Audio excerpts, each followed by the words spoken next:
SmashFactor. Ripping driver, going for it. Oh my goodness. How about that tee shot? That is crazy how far that is. Wow.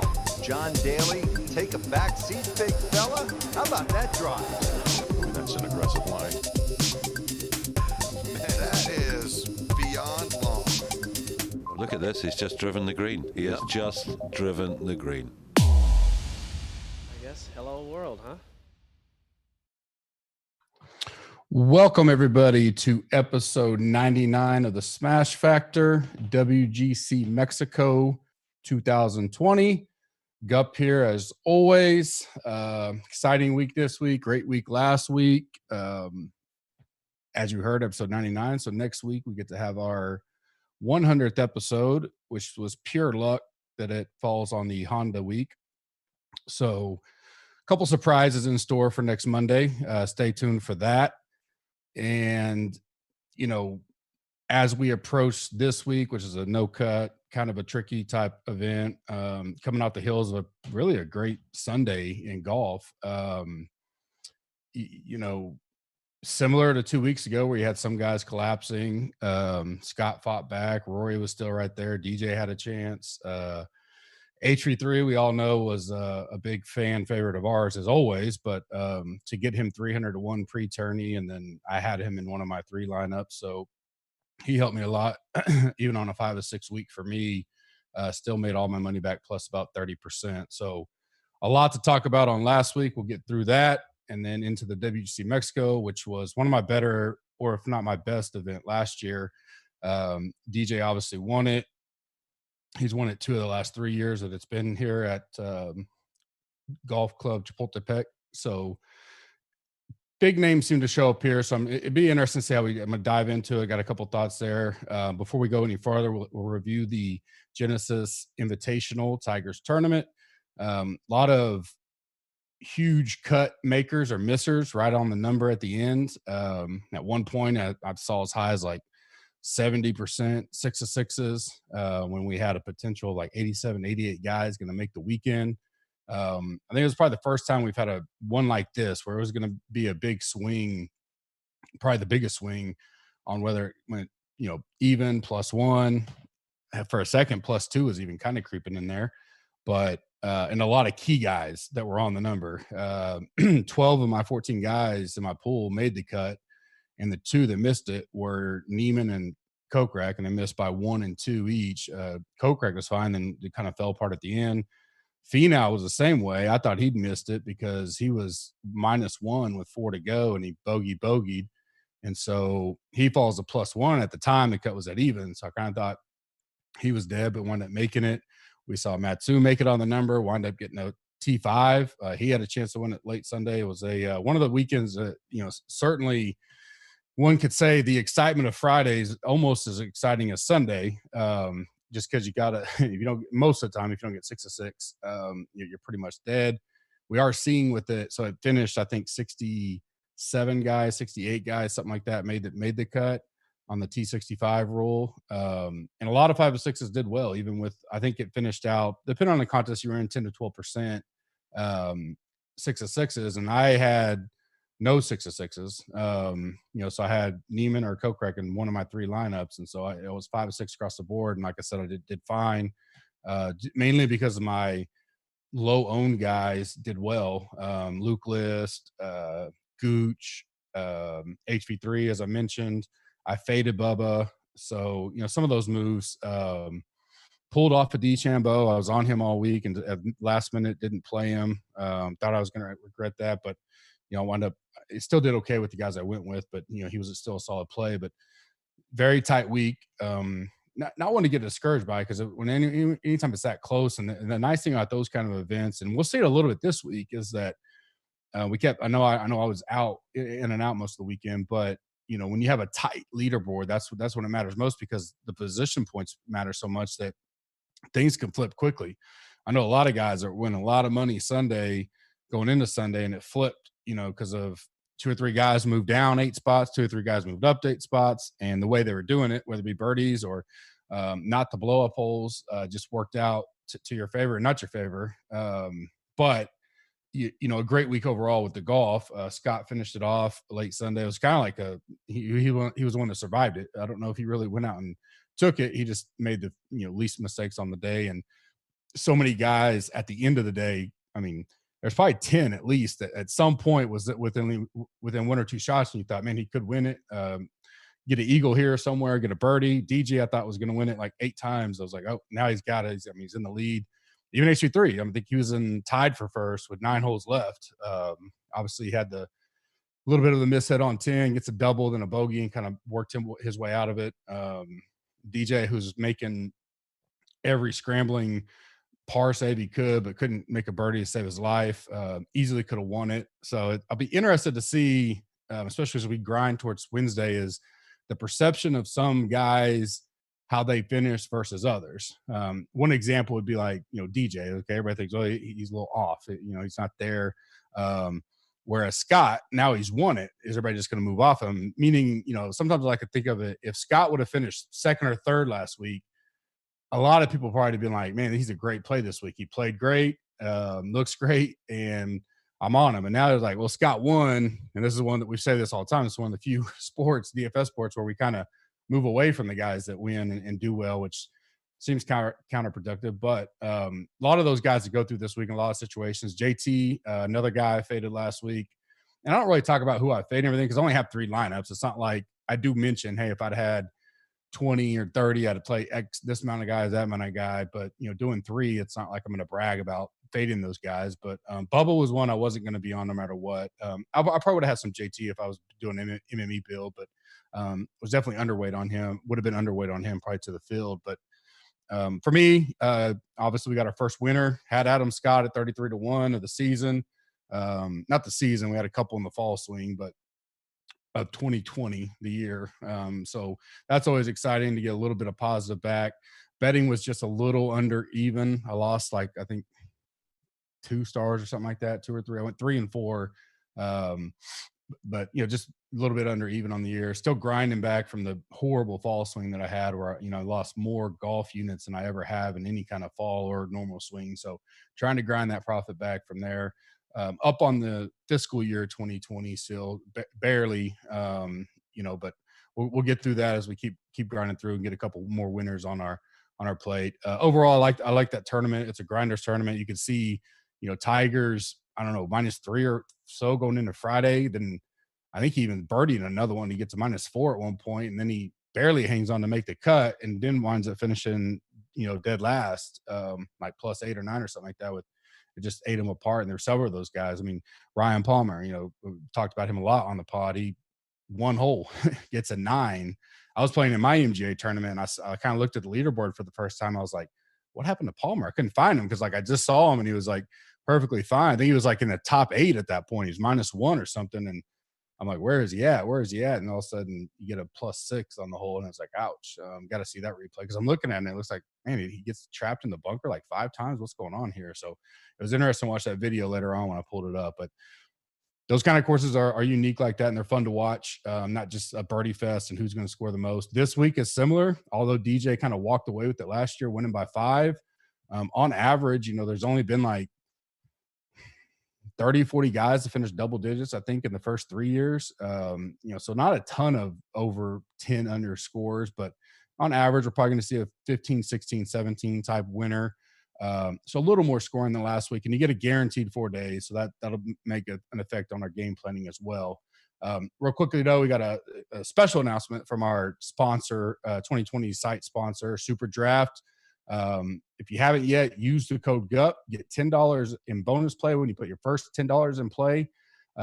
This week I'd put, maybe deposit 35, get you $10, and I'll give you $45, and I'll get you 3 entries into they're kind of starting to ramp up the GPPs a little bit for golf. Starting to head towards the Players, Masters, and all that. So we need to show them that we're supporting the product. So if you guys haven't done that, or if you already have, let's fill that thing up. It's a 10K guarantee pot this week. Only 767 entries, which is nice because even though it's a 23 max, you can put 2 or 3, 4 entries in that because there's only 700 entries. and be competitive. I do it all the time, different dollar amounts, but same theory, like in the 444 or maybe the 555. Sometimes I think this week it's max 33 on the 444. But a similar deal. Last week I had 2 in the 555, and I think max was like 13 or 14 or 15. But it's such a small entry pool that I feel I can compete. And not a lot of guys are going to do the MME. There's always going to be guys that do it, but a percentage of the field are going to do 1 or 2 as well. So, you can go put you 5, 6 entries in there and have a real good chance at the 2K up top, and then all 10K is guaranteed. If it doesn't fill, that's to our advantage, but we want it to fill because we want to continue to grow their product. Make sure I think D-Rock I'd put up against anybody on his coverage of the structure of it, how to attack the scoring. You can still use my rankings in general, but his go in detail just for that specific scoring. And so it's a great article to read. We're one of the few that probably put that much detail into it. It's integrated into all the PGA tools. The scoring live scoreboard has the Super Draft scoring as well. So we got that taken care of for you. So make sure you get in this week. And there's going to be a special giveaway next week for the Honda. I'll get into it more in the final thoughts. But obviously, we're going to be there, be live. It's going to be excited. But one of the ways you get an entry into the drawing is by having deposited with Super Draft. So Super Draft sends us a list of everybody that deposits, obviously, because we're tracking it. We want to see how you guys are doing. You guys have done an awesome job with them. And that'll get, even if you already have entered it, you're still in it because we can get the whole list of everybody that's ever entered it. So this isn't just guys that do it this week. Anybody that's ever done the Super Draft deposit using GUP, you got to use code GUP. We'll get you an entry in our big Honda giveaway next week. More on that giveaway and the details at the end of the podcast. Listeners only of the Smash Factor get 10% off any product on gupscorner.com with the code SMASH10. That code is only given out on this podcast. We don't, there's no other codes going on other than DGen, which is also 10% off if you listen to their pod. Obviously, both partners with me in the site. So those are the only places we have discounts right now. Honda, we're going to do a big giveaway, obviously a huge week for us, big promotion week. And then the Masters, those are probably the only 2 we have left. We're going to have a big blowout week. But if you want to try it out for a month, you can use 10% off now. Use the code SMASH10 and give us a chance there. The PGA Research Center full update is out there. Maybe tonight or tomorrow, one of these next 2 nights, I'm going to try to record. I got to see what JB's schedule's like. I'm going to record a little 20, 30-minute video with the new highlights of it, kind of going to some of the stuff I like, and put a little promo out there so we can talk up the tools and the research center and everything we got going. I'll talk about some future plans for it as well. We really want to push that out there. So if you guys can help us, one of the things on the giveaway as well will be to retweet that tweet once I tweet it out for us. And everybody that does that will get into the drawing. Really helps us out there a lot. So look forward to that. By Wednesday, I'll have that video out one way or the other. Maybe tonight, we'll see. But if not, I'll get it recorded tomorrow night. We'll get it put out there. Gupscorner.com/store. You can get HV3 shirt like I got on right now. Tons of you guys bought those yesterday when he was making his run, which is awesome because all the profits go to his foundation.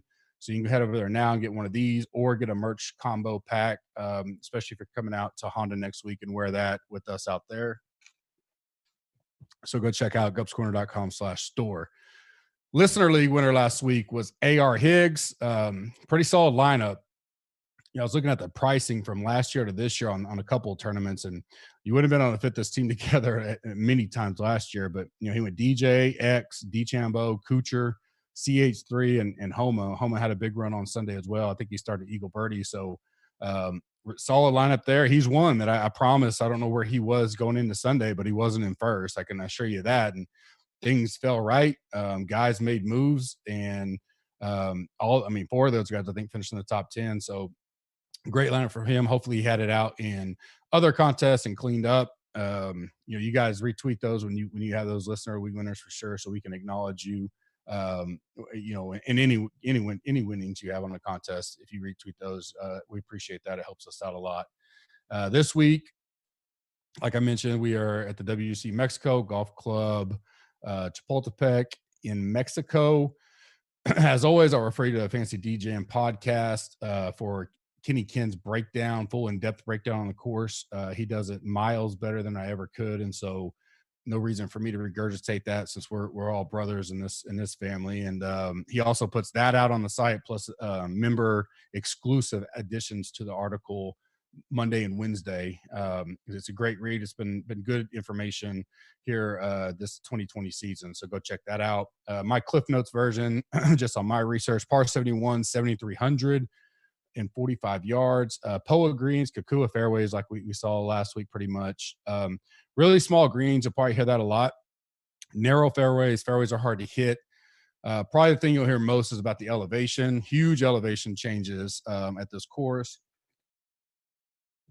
It'll affect yardage somewhere between 8 to 10% on reduction. So this course probably is playing 66 to 6,700 yards with the elevation change. So what sounds like a long course, it's really a short course when you think of it like that. If you just do quick, 10% seems to be the number. So are the easiest to do math, but I think the true number is like, I read an article earlier, it was like 8.75% when you're just an elevation article. It wasn't this course per se. And that's, I'm sure Bryson has it dialed into the 10th, but my simple math will just be on normal. You could take 10% of whatever shot the guy has. And he's hitting 90% of that. So if it's a 300-yard shot, it's really playing 270, 30 yards off quick, something like that.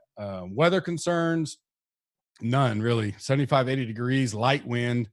I don't see a day where it's even touching double digit wind, hardly ever. Small chance of rain on the weekend. But nothing to even consider or worry about. No cut, as I mentioned. So I think we ended up with, after the additions, I think maybe 71 guys, 72, somewhere in that number. So all guys barring withdrawal or something like that will play all 4 rounds. As I mentioned, the winning score is -16. This will be the 4th year at this course. This used to be played at Doral. And then 2017, it moved to Mexico.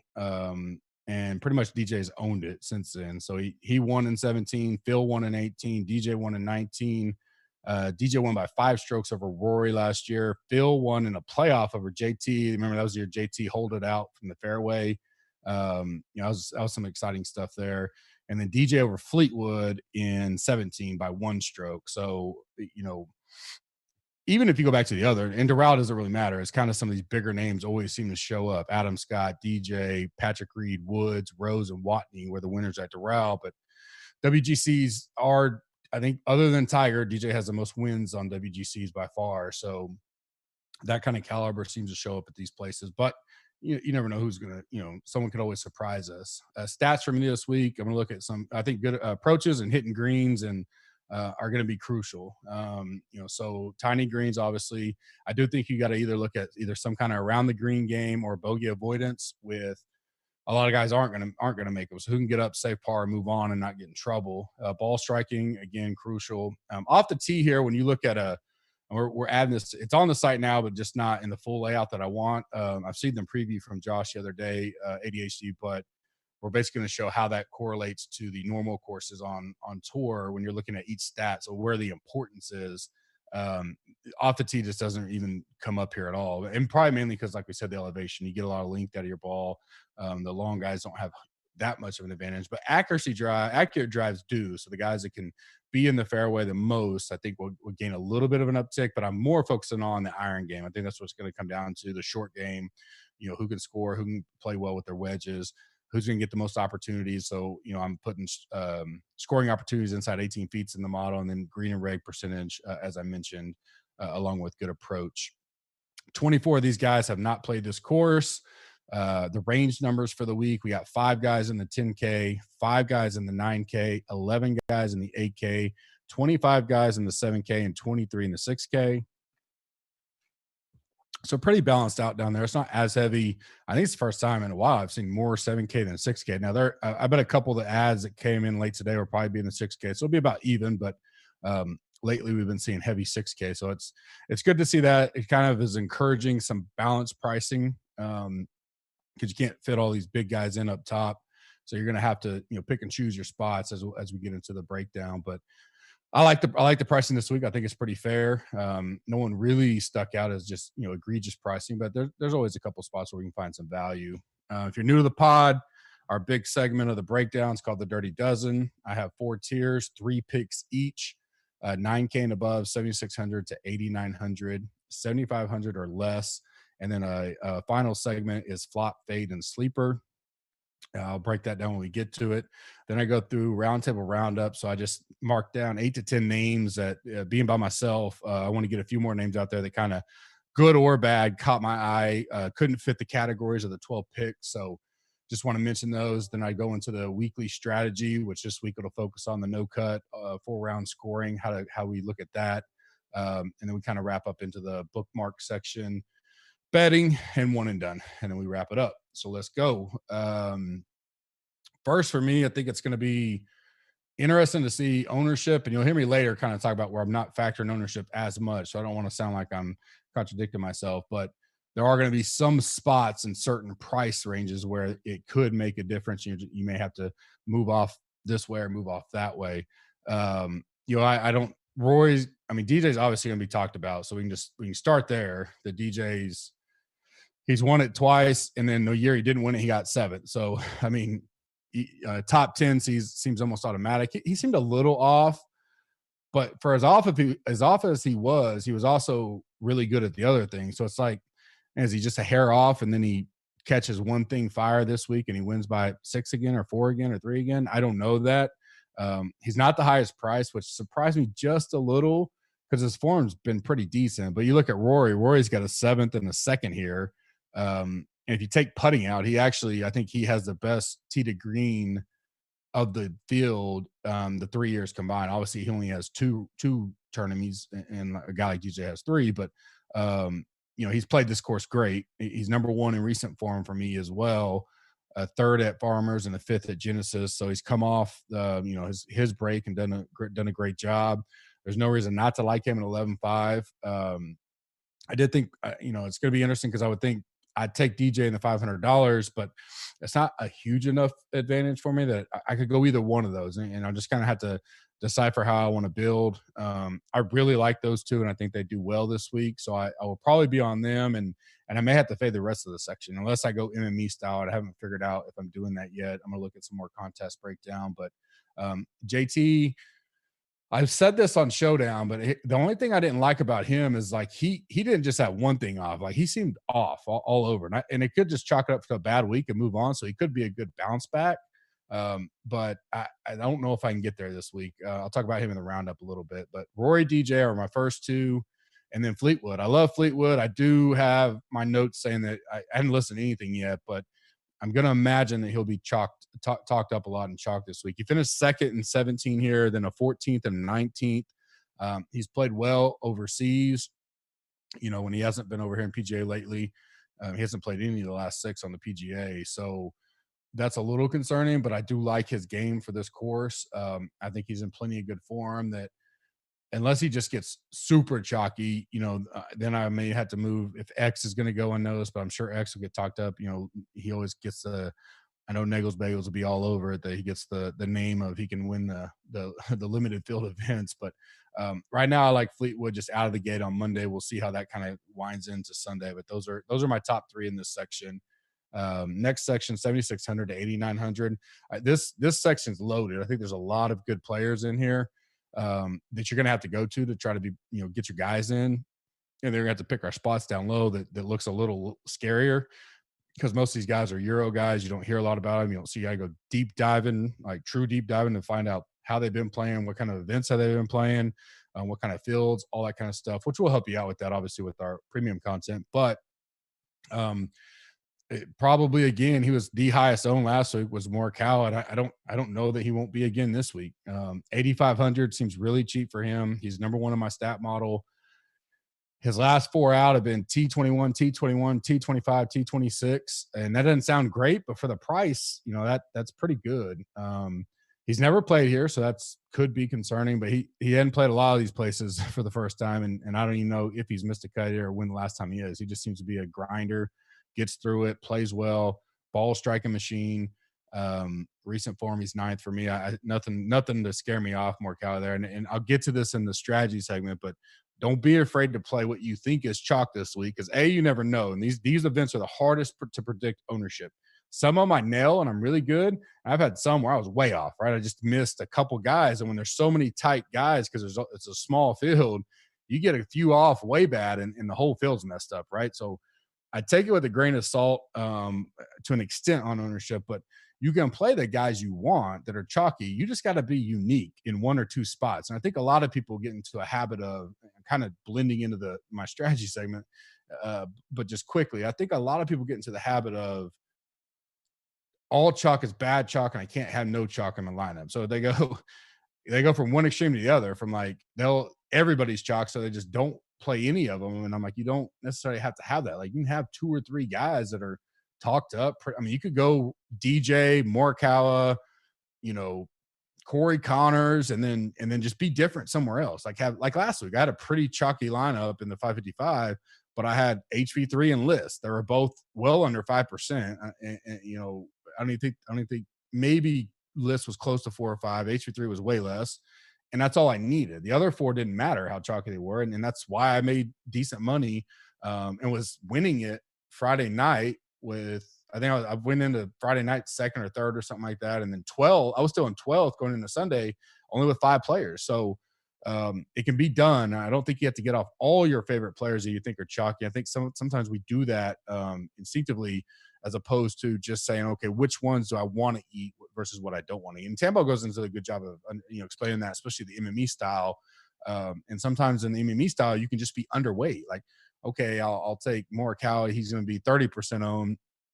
I'll have 22% of them. And then the lineups I have them in, I'll just be unique in those because I know I'm underweight. And that's strategy stuff that hopefully we get better at helping you guys understand better. Second guy, Casey. I love him. 8,700. I think his price is light. He's got a great record here, a 16th, a 12th, a 3rd. Made the last 3 cuts on tour, 21st, a 64th, and a 37th last week. Stat model, he's 8th for me. Another guy I could see being chalky. I think the 8K range this week is going to be loaded with people, and you got to figure out where you're going to go. And it could just be pepper down there. We'll see. Because the next guy is right in the same pricing. Garcia for me, 8,600, a 12th, a 7th, and a 6th. And remember, when he got like the 6 last year, like he was sucking at this time of the year, time last year. So I really like Garcia this week. I like him at 35-1. I think that's a good price. He's 50-1 at the Masters. He made the cut last week, T37, played pretty decent over in Euro as well, coming in before he moved over here to get on his PGA tour.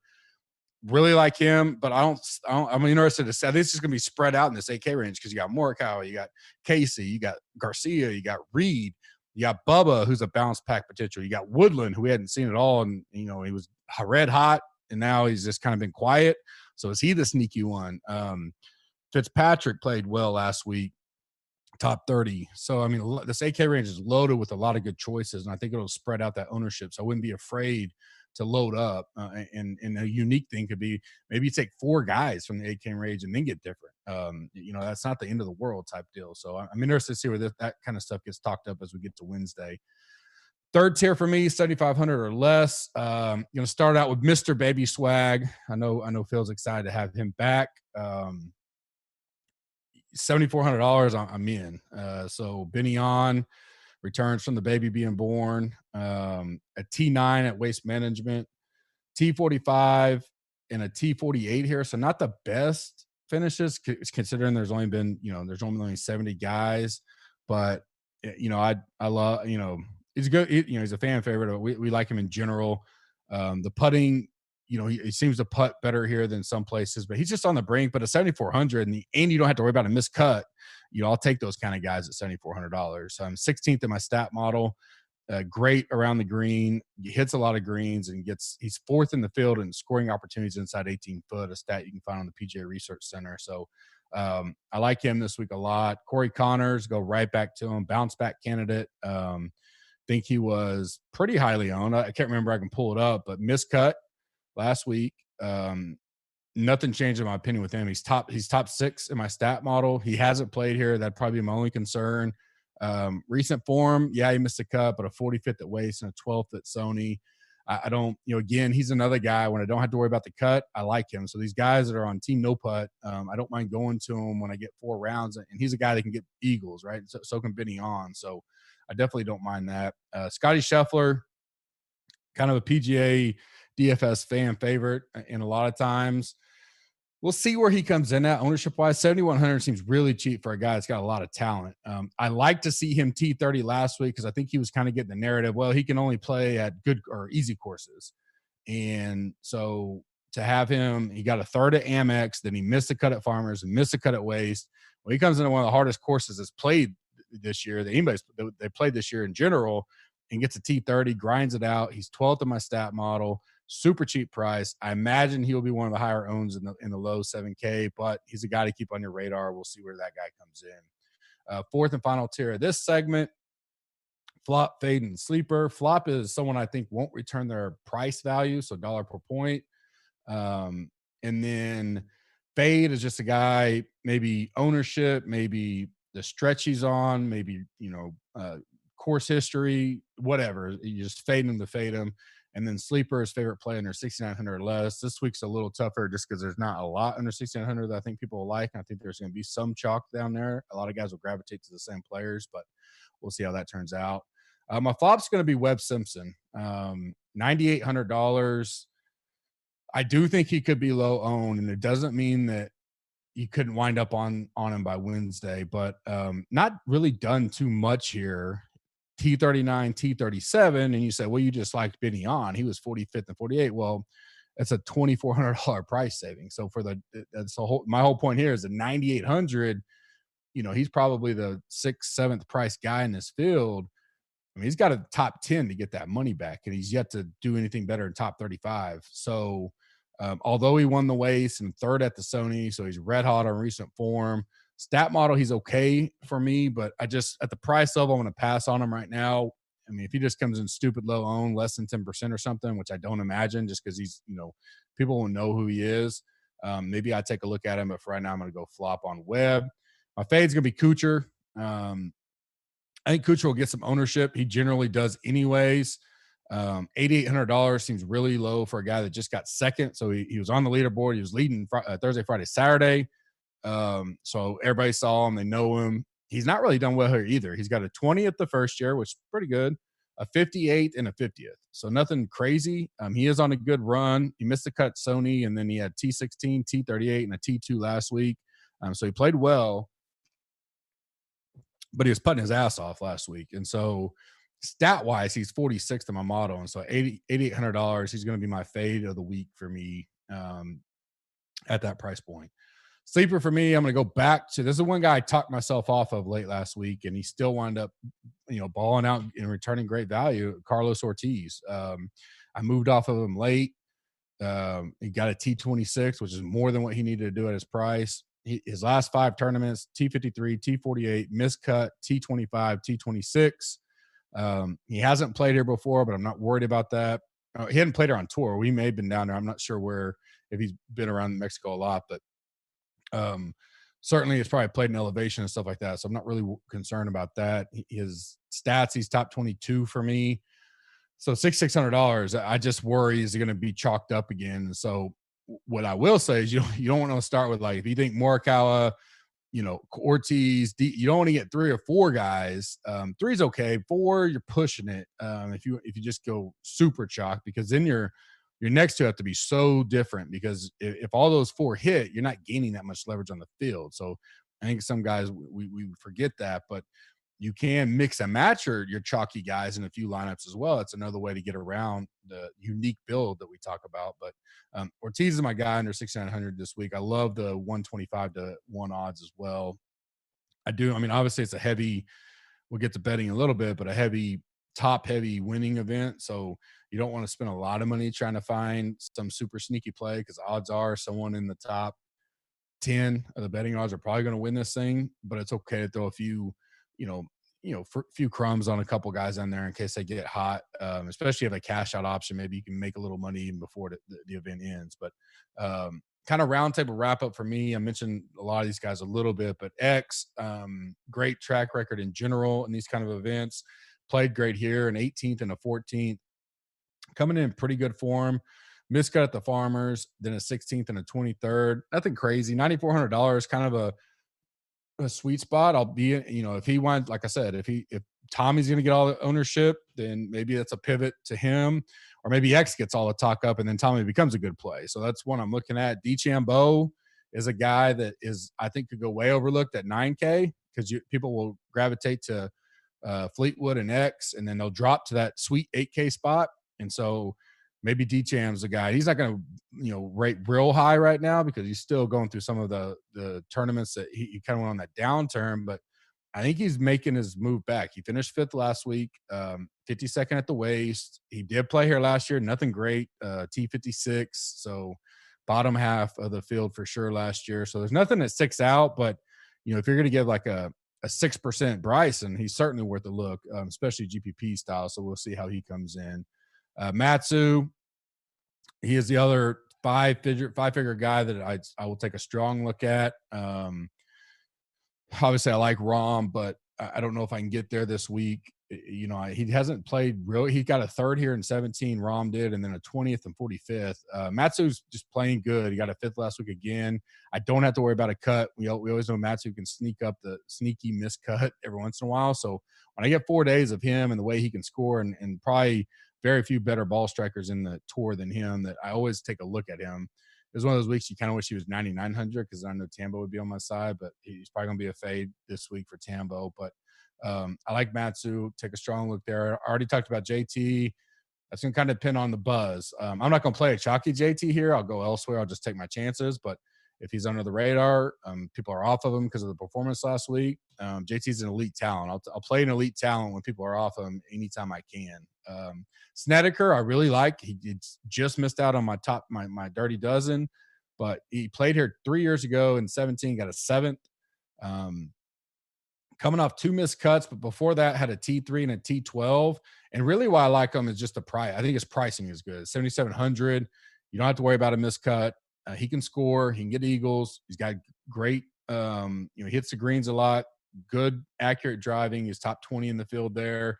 Top 9 around the green. So when he misses, he can't get up and down. So I like Snedeker.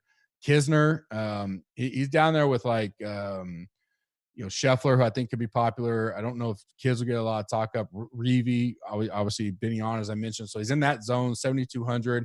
He's played here 3 straight years, an 11th, a 29th, 27th. So nothing great, but top, 3rd in the field or better. A T38 at AT&T, a T4 at the Sony. He did have a miscut at the Amex, but at that price, he's one of those guys that down low, I don't mind sprinkling some in. RCB, 7,600. Pretty good record here. A 38th, a 3rd, and a 19th. He's playing great across these as well. So you mix that all together, I think he's a strong play at 7,600. Coming off a T17 last week, so got some pretty good form. He did miss a cut at AT&T, which was his first event over here from moving off the Euro, but I like RCB in general. I play him a lot. I bet him a lot. Even over in Euro, he's one of the guys that I'll bet. This guy I think will get talked up quite a bit. Wiesberger, 7,400, seems pretty cheap. He's been on a good run across the seas. No data on PGA for my system that I ran, so there's nothing really to go by there. He'll be a deep dive guy I have to go look into. He's played here 2 of the last 3 years, though, and got a 30th and a 45th. So at that price, pretty good form over in Euro, so I don't mind playing him. Fitzpatrick, I mentioned him earlier, $8,000.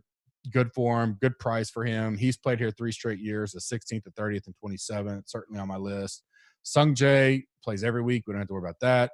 Has never played here. Missed the cut finally last weekend, so you get a little rest. So, he probably don't know what to do. He probably went and found another course and played a couple more rounds on Saturday and Sunday. But before that was a T21st, T10, T36, T34. 7,900 seems pretty cheap for that kind of guy who can score in bunches. So I like Sunjay at that price. Already talked about DJM Glover.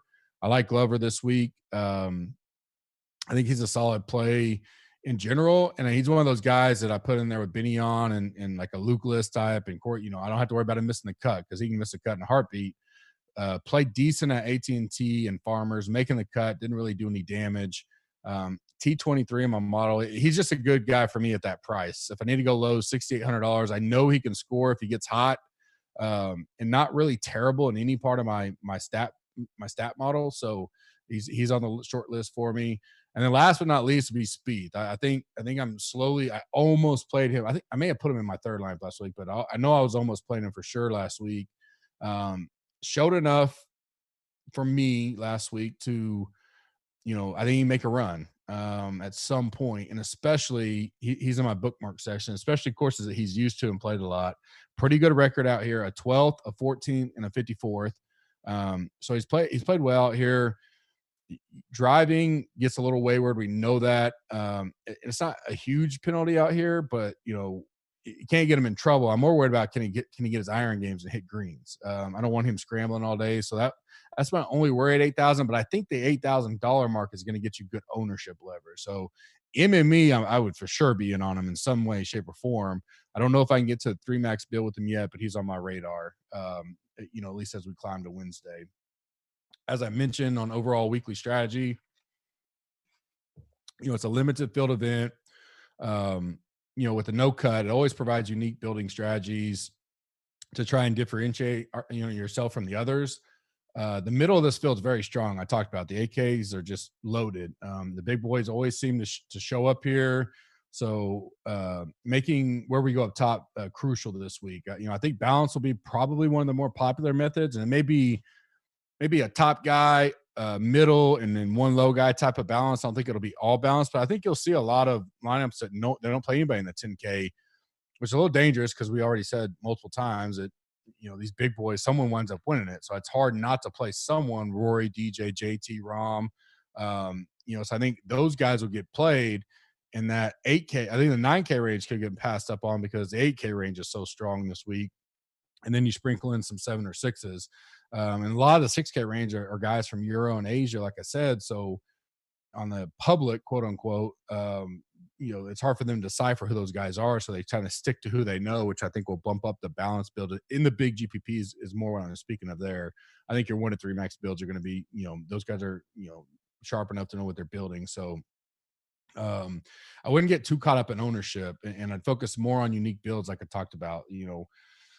That's kind of a theme, here at Through Wednesday is I think some chalk this week because the guys are going to be owned. I think it's going to be pretty spread out. So I don't think you're going to see just 1 or 2 guys like 4 or 5, 8% above the field. I think you're going to have a lot up there. So you just need to make 1 or 2 moves that kind of make you feel uneasy once you get done building. That maybe that gut feel will help you go, I don't know about that. Sometimes that's a good thing, right? You're like, all right, I got my 3 or 4 studs here, but I'm gonna have to get real sneaky on these 2. Or you mix and match your chalk throughout like a 4 or 5, 6 lineup build, and then get your pivots in there. So you can mix and match the chalk, and then differentiate yourself with the rest of the lineups, and you're fine doing it that way as long as you build your pool correctly. So I really think that's where we can focus this week and gain some leverage on the field. And then always, the ownership is going to be key to a point.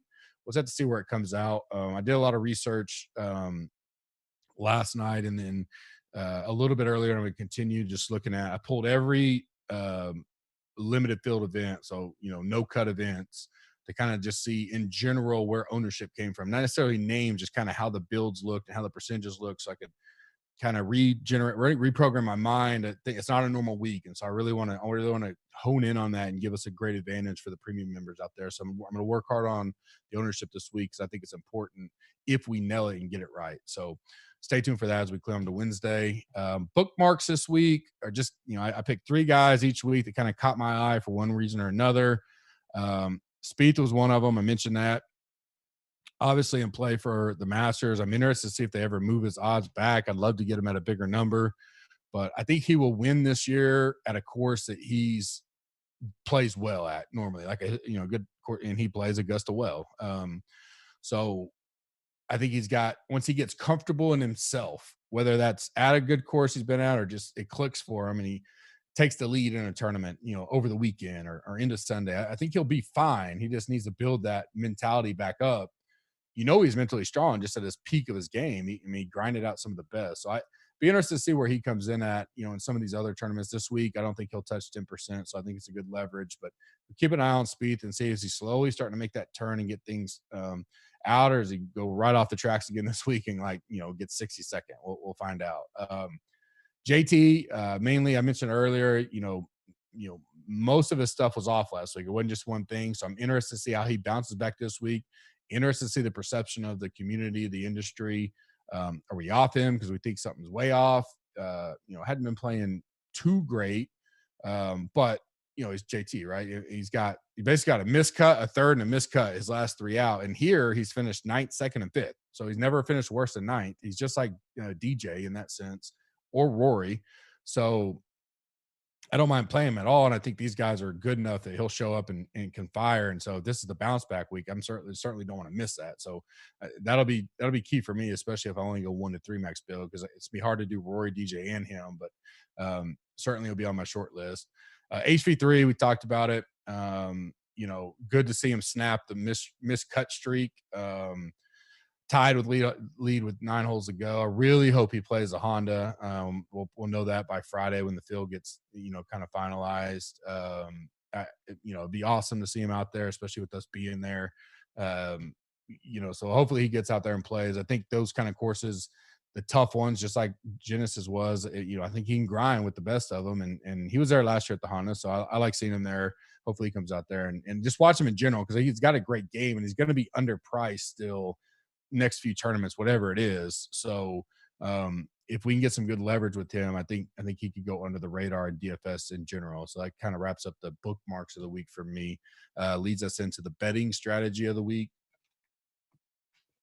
I mentioned it's going to be tough. So unless you want to do some doubles with DJ or Rory and Puerto Rico, or even Corn Ferry, or whatever that, which is obviously a viable way to go at it. And I probably will do at least 1 or 2, because I normally give some each week. Like Garcia is a guy I mentioned that I think it can win an event like this, and 35 to 1 is a good number on something like that. I was going to pull up the Puerto Rico. I mean, so like, yeah, DJ and Hovland will be super chalky in the 1 and done, I bet, because we do a reminder, and I'll tell you this later in the podcast. You got to pick both this week, so don't forget. Griot's over there, Nate Neesmith's over there. I really like him. I played him several times. Played him last week in Showdown a couple times. Noren's over there. So you could double up with some of those guys in DJ or Rory or J2, whoever thinks going to win. So that's obviously an option this week, and when you get such short numbers. Of guys I like Morikawa, Casey, Fleetwood, Garcia. They're all right there at that 50 to 1 or less. Normally I only give 2 each, but those 4 are really just all right in the same scenario that you could take any of them. Good value. Fleetwood's a little shorter at 22 to 1, but Morikawa, Casey, Garcia, I like all those. Mid-range 50 to 80 to 1. Snedeker, I mentioned him. I like him. I think that's a good number of a guy that can win. Mr. Baby Swag, Benny On. Certainly, just for that alone, if you're going to go deep, or, go not up the top of the board, 80 to 1 for him is a good value. He can win. He's going to win at some point on tour. So, I mean, we know he's got that kind of game. Kisner, I think, is a great bet. This is the next range, 80 to 120, 90 to 1. He can grind out with the best of them. He's done it before. He's not scared. And this is an event where being long doesn't necessarily isn't necessary. He's done decent here, so he could certainly get hot and win something like this. Wiesberger, we talked about earlier, 100 to 1 seems like a good number for him. Probably have to do a little more digging to see if I like that, but there wasn't much else I like there. And then dark horse over 120, Connors and Ortiz, kind of my 2 that you've already picked up on that I like. I think those are both good numbers this week. If you're looking to throw a dart in there. 1 and done, as I mentioned, you got to pick 2 this week. Hovland will probably be super chalky. I did get asked this. I forgot to ask Jay before we got on. I'm 99%. I know the answer, but someone said, does the alternate field event count differently? Or they were basically what they were trying to say was, if I pick Hovland over there, can I still pick him in a real PGA? And I was going to answer back, but I defer to JB and be like, no, like it's a 1 and done. It don't matter which one you use them for. Yeah. JB just told me, yeah, it's not like you get the alternate. It's not a bonus event. It's still a PGA event. So if you use them over there, you can't use them anywhere. So that's the only one thing that you could think about. One of those guys are over there. You think, well, I may pick them in a real event, mainly because of money, because the money is not near as much in the Puerto Rico. So me personally, I would use Hovland, because I don't know the prize pool for the Puerto Rico yet, but I can assure you Hovland top 10ing at a major probably will pay more than what he would win. My assumption. I may be way off on that. I'll verify it by Wednesday, but you may think of that as well. I wouldn't get too cute, and don't forget, once you use him, you can't use him again. Even though it's the alternate field event, it's still a PGA Tour event. So for me, on the WGC side, I like Rory or DJ. It is a WGC, so to me, it's close to a major as far as the prize pool. So I don't mind using my big guys. If you're looking for that strong play, Rahm could be a good one because he may be off the radar compared to the other. The mid-pack guys I like, Morikawa, Fleetwood, Garcia. I think they're all good plays that could win this week and a pretty safe top 10 type of strategy to get you some good money. This is a week that you could take risk to do the skins game, meaning trying to pick a guy that a solo pick only because you're guaranteed money. So all the guys play and they play all 4 days. So it's like, all right, I don't have to worry about a missed cut. So I take my chance at a skins play. The only sucky thing about that is if someone else dupes you and you get 2, then you lost that chance to get a skin, but still worth a chance. And guys that maybe no one will be on, I thought of Spieth, maybe Scheffler, but he gets popular to an extent. DeChambeau, Snedeker. One thing I would do is if you find a unique play, I'd go see how many times that guy has been picked already. And if it's a guy you think's unique, plus he already got heavily owned at another event, that's even better because less chance of him being someone else duping you there. Puerto Rico, I like Hovland, Noren. Like I said, Neesmith, that may be my play. I'll probably lean someone like that. Cage Lee, he can get hot in a hurry. Bramlett's been coming on the PGA Tour. Jingzheng Zhong, we know he's can do. If you're playing PGA or DFS over there, he's certainly a play, and he may be a bet for me at 55-1. That's pretty good pricing. Bo Hogue, I like him, 100-1. That could be a super sneaky play. And the skins, as far as I know, JB Tim again. I mean, the skins applies there too. So if you pick someone at the alternate field, he's the only player picked and he wins. I mean, it's still part of the skin pool as far as I know. So that's great as well. And that may be another risk. Hey, it's alternate field. So I'd take one of these long shots down there. And maybe I get a skin, maybe double skin this week. Who knows? But those are some of the guys I like just on my short list. That's kind of it. We're trying to keep it quick. I've got great feedback. You guys continue to write me messages. A lot of encouragement. A lot of people like the flow. We'll have a pretty good show lined up next week, celebrating not only the DFS Open Week, the Honda Week, our 100th episode, which thank you guys for keeping that along. I will tell you that we are going to do a good giveaway for next week. It'll be several deals between free memberships, DK money, that we'll give away. So, and the way that you'll get entered, so you can start now and go ahead and get some of these knocked out. Review on iTunes, and if you've already done any of these, you're already in the pool. I keep it going on and on and on. Review on iTunes, super draft deposit, and that's worth 2 entries. So you get your super draft deposit in, you get a bonus entry. Subscribe to us on Twitch and YouTube. Like us on Facebook and Instagram. Obviously, like us on Twitter at Gups Corner. Buy an HV3 shirt. That gets you 2 double entries. So the bonus ones this week are Super Draft and HV3 shirt get you bonus entries into this drawing. I will tell you, we're going to give away close to $1,000 in stuff between gear, DK money, subscriptions. And if you're already a member, we just credit that to you. So current members, you're still in it. All those things play into effect on this big giveaway for our big Honda week. So we're looking forward to that. Help us out there. It'll be a big week. And then the last way to get in will be to when I post the tutorial video of the PGA Center, the new one, the updated one. When you retweet that, and I'll give instructions on that, retweet and put a comment. That'll be worth. That'll be an entry as well. So that'll be a way to get into the drawing. Probably give away 5 to 10. It'll be more than just one because normally we've been doing one. And we want this to be fun for everybody. We'll give away 5 or 10 different items leading up to Wednesday night. We'll all be live there. That'll be fun. So you can say what I just did. I will tweet out all those again so you guys remember it. I'll put it in Slack for sure for the members. So we'll give away a lot of money and a lot of stuff next week. It's going to be exciting.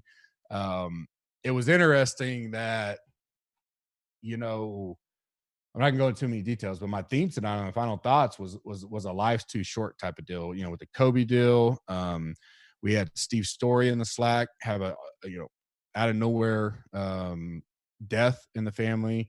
I've had close friends close to me lose people recently out of nowhere, and then we just saw, I wasn't even watching, but because I was getting ready for the show, and then JB was telling me about it. Newman had a horrific crash. I don't no confirmation if he's alive or dead, but it doesn't look good. He's majorly hurt at best case right now. But just people say you've been kind of quiet on Twitter and stuff, but that's on purpose. Like Twitter for me now is I associate with people I want to associate with. I work on the business. I work on you guys that support us, and that's all I'm here for. I'm not there to argue. I'm not there to chase tweets. I'm not there to. I've learned that it's just I got more things to worry about in life than those kind of guys. Best of luck to all those kind of guys. I just started blocking people and muting them. I got tired of it. Some of it I encourage, right? I take my blame in that as well. That's no big deal. We always got to look ourselves in the mirror, and none of us are perfect. Same in Slack. I treat Slack a little bit more differently. I'm still going to be free and friendly in extent and share stuff about my family and all that because there's still my family in there. And I know there's guys in there watching my every move, and that's fine.